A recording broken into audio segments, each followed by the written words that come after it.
बहुत से टॉपर्स ने बोला है कि नोट्स बनाओ अपने नोट्स बनाओ सो दैट क्विक रिवीजन हो सके एग्जाम टाइम में। आज इस वीडियो में हम बात करेंगे 3 टेक्निक्स की जिससे हम नोट मेकिंग स्किल्स को देख सकते हैं। प्रॉब्लम क्या है, जब आप बुक पढ़ते हैं तो आप पैसिवली सब आंसर्स आपके सामने लिखे हैं, लेकिन आप अपने मेंटल स्ट्रेस नहीं दे रहे, अपने माइंड को स्ट्रेस में नहीं डाल रहे, अपनी मेमोरी टेस्ट नहीं कर रहे। बहुत से टॉपर्स, बहुत से स्टूडेंट्स इस टेक्निक को यूज करते हैं विदाउट नोइंग द नेम कि इसको बोलते क्या है, प्रोग्रेसिव कंप्रेशन। कि वो यूजुअली स्टैटिक सब्जेक्ट्स के लिए होती है जहां ज्यादा लिंकेजेस नहीं होती।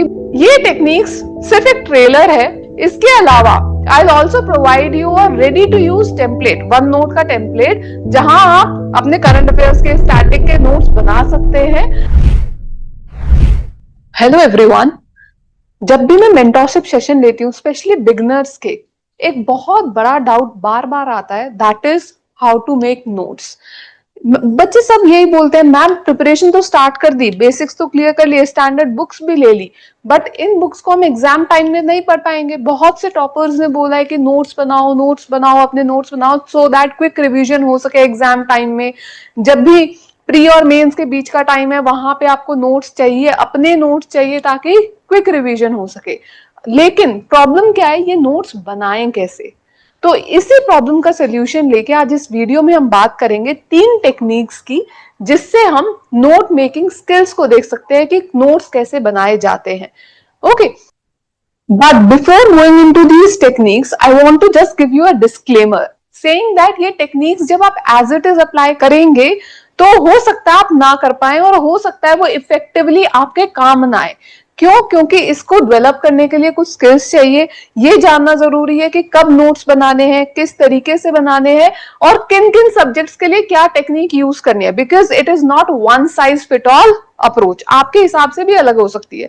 तो अभी ये 3 टेक्निक्स में डिस्कस कर रही हूं, लेकिन अगर आपको अपने लिए पर्सनलाइज तरीके से जानना है सो इसका एक डिटेल्ड सेशन 5 अप्रैल को 5 बजे मैं लेके आ रही हूं, जहां it will be a 1-to-1 conversation between you and me, जहां आप अपनी प्रॉब्लम्स अपनी सिचुएशन के हिसाब से मुझसे पूछ सकते हैं, अपने सारे डाउट्स क्लियर कर सकते हैं कि नोट्स कैसे बनाने हैं। और इन्हीं टेक्निक्स के अलावा और क्वेश्चंस के भी आंसर मिलेंगे कि कब नोट्स बनाने हैं, किन सब्जेक्ट्स के बनाने हैं, ऐसा नहीं होता कि सब सब्जेक्ट्स के बनाने हैं, और किस टाइम पर बनाने हैं।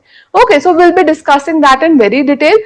नेक्स्ट थिंग इज, अभी जो 3 मेथड्स हम डिस्कस कर रहे हैं उसके टेम्पलेट्स भी अवेलेबल है, वो आप डाउनलोड कर सकते हैं। डिस्क्रिप्शन में एक लिंक अवेलेबल है, वहां जाइए और इन टेम्पलेट्स को डाउनलोड कीजिए। साथ में वेबिनार के लिए रजिस्ट्रेशन भी उसी लिंक से कर सकते हैं।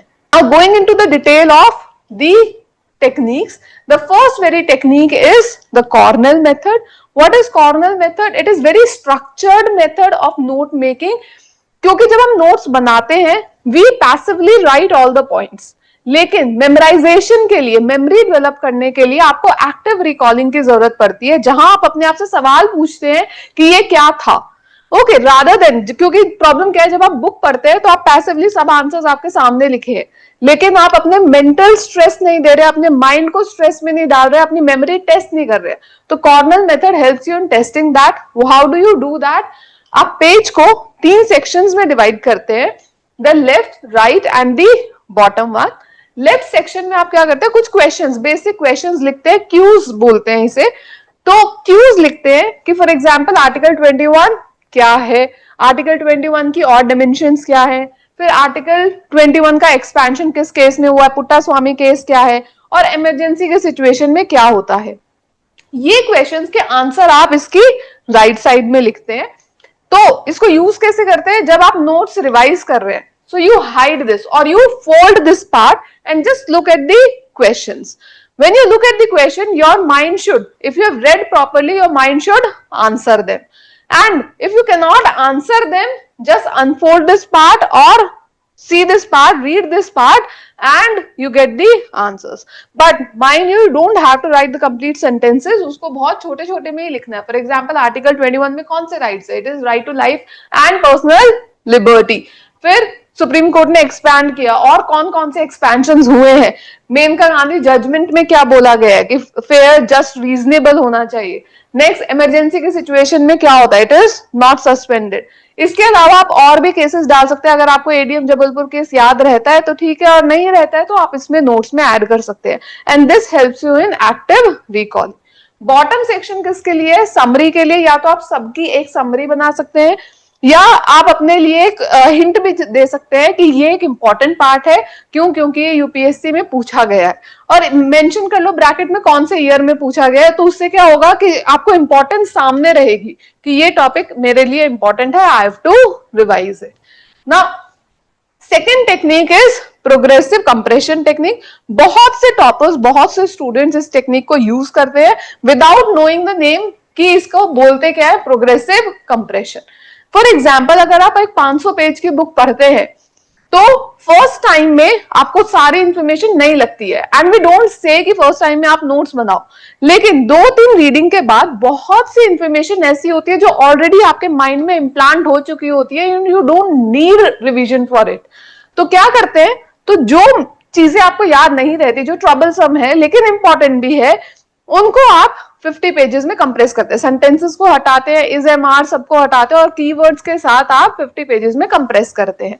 और धीरे धीरे जितनी बार आप ये पढ़ते जाएंगे, number of times you read this complete content, you will decrease the size of the notes.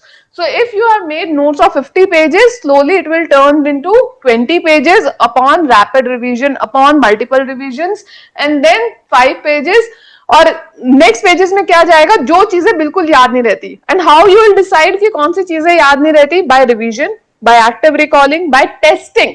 अगर आप बार बार टेस्ट में एक ही गलती दोहराए जा रहे हैं, if you are repeating the same mistake again and again, obviously this has to be in your notes, तो वो नोट्स में आप ऐड करेंगे, and slowly into one pager, which are usually used in mains examination when you say one pager notes should be there. So for every topic, one pagers have to be made, and those should be your personal notes. And the third technique is mind mapping technique. जो इससे पहले techniques हमने देखी वो usually static subjects के लिए होती है, जहां ज्यादा लिंकेजेस नहीं होती, बट करंट अफेयर्स ऐसा टॉपिक होता है जहां पे लिंकेजेस हर जगह होती है। For example, if I talk about semiconductors का जो रिसोर्स वाला एंगल है, it can be asked in GS1, इसका इंटरनेशनल गवर्नेंस वाला angle, it can be asked in GS2, and even the economic angle where it is used in industries can be asked in GS3, and even environmental ethics में भी GS4 में पूछा जा सकता है। So it has web in all the subjects. So therefore, for such topics which has web in all the subjects, you can use mind mapping technique where you can comprehensively, holistically revise the topic at the same place rather than having a scattered notes in different subjects.